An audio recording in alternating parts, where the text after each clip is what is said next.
ಯಾವುದೇ ಮಧ್ಯವರ್ತಿಗಳಿಲ್ಲದೆ ಪಂಚ ಗ್ಯಾರಂಟಿಗಳ ಯೋಜನೆಗಳನ್ನು ನೇರವಾಗಿ ಫಲಾನುಭವಿಗಳಿಗೆ ತಲುಪಿಸುತ್ತಿರುವುದೇ ಕಾಂಗ್ರೆಸ್ ಸರ್ಕಾರದ ಸಾಧನೆ. ಕುಂದುಕೊರತೆಗಳಿದ್ದಲ್ಲಿ ಸರಿಪಡಿಸಿಕೊಳ್ಳಿ. ಗ್ಯಾರಂಟಿ ಅನುಷ್ಠಾನ ಸಮಿತಿ ಅಧ್ಯಕ್ಷ ಎಚ್.ಜೆ. ಬಚ್ಚೇಗೌಡ. ಬೆಂಗಳೂರು ಗ್ರಾಮಾಂತರ ಜಿಲ್ಲೆಯ ಹೊಸಕೋಟೆ ತಾಲೂಕಿನ ಜಡಗೇನಹಳ್ಳಿ ಗ್ರಾಮ ಪಂಚಾಯಿತಿ ವ್ಯಾಪ್ತಿಯಲ್ಲಿ ಗ್ಯಾರಂಟಿ ಅನುಷ್ಠಾನ ಸಮಿತಿ ವತಿಯಿಂದ ಪಂಚ ಗ್ಯಾರಂಟಿಗಳ ಕುಂದುಕೊರತೆ ಸಭೆಯನ್ನು ಆಯೋಜಿಸಲಾಗಿತ್ತು.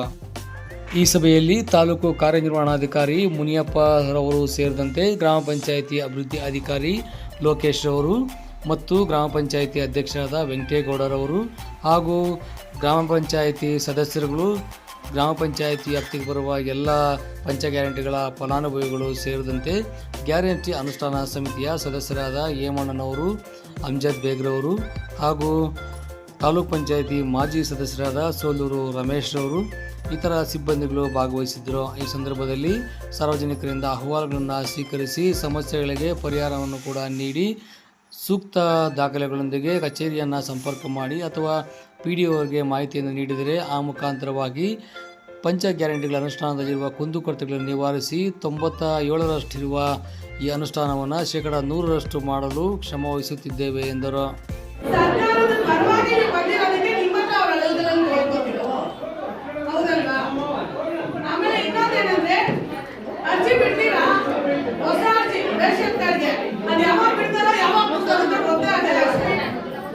ಸರ್ಕಾರ ಆದೇಶದಂತೆ ಈ ಸರ್ಕಾರದಲ್ಲಿ 53,000 ಕೋಟಿ ಏನು ಬಜೆಟ್ನಲ್ಲಿ ಈ ಪಂಚ ಗ್ಯಾರಂಟಿಗಳಿಗೆ ಮೀಸಲಿಟ್ಟಿದ್ದಾರೆ, ಅದನ್ನೆಲ್ಲ ಅರ್ಹ ಫಲಾನುಭವಿಗಳಿಗೂ ತಲುಪಿಸುವ ಉದ್ದೇಶದಿಂದ ಪ್ರತಿ ಪಂಚಾಯಿತಿಯಲ್ಲೂ ನಾವು ಒಂದು ಸಭೆ ಮಾಡ್ತಕ್ಕಂಥದ್ದು.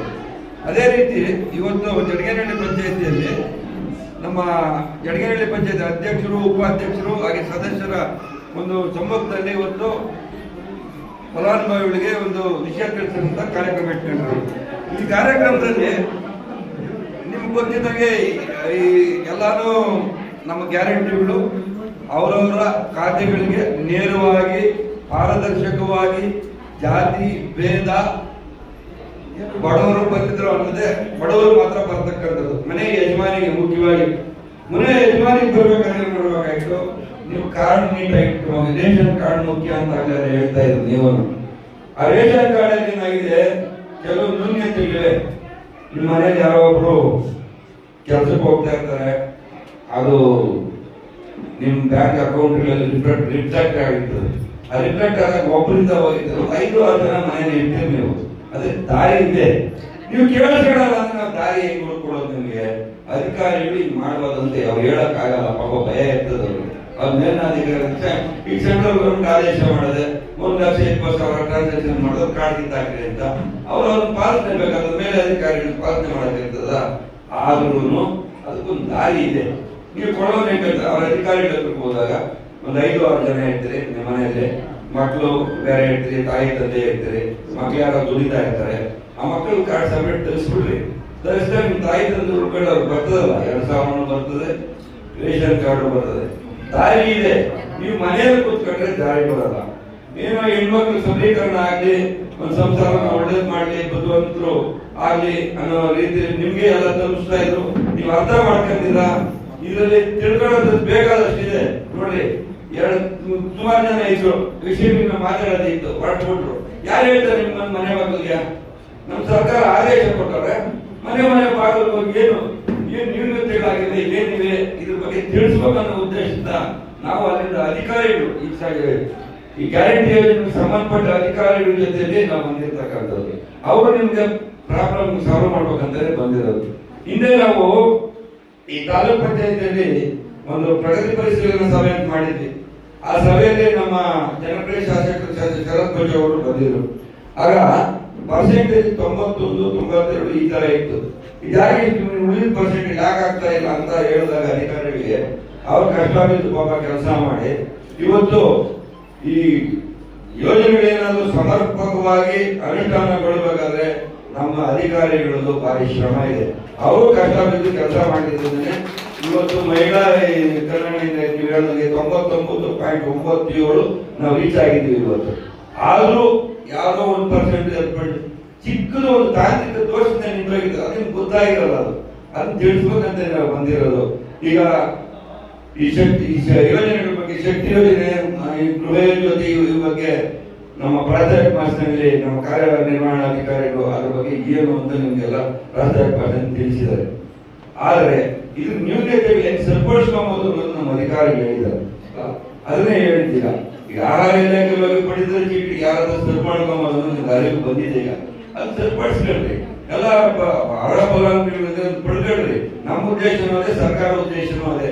ಆದ್ರಿಂದ ನೀವು ಇದನ್ನ ಯಾರು ಈ ತರ ಒಂದು ಸಭೆಗಳು ಮಾಡ್ತೀನಿ ಹೇಳ್ತಾರೆ. ನೀವು ಚುನಾಯಿತ ಪ್ರತಿನಿಧಿ ಈಗ ಯಾರು ಅವ್ರು ಹೇಳ್ತಾ ಇದ್ರು, ನಾವು ಈ ಪಂಚಾಯತ್ 20 ಸರಿ ಕಾರ್ಡ್ ಕೊಟ್ರಿ, ಕಾರ್ಡ್ ಮಾಡಿಸ್ಕೊಡ್ರು ಪಂಚಾಯತಿ ಅವರ ನಮ್ಗೆ.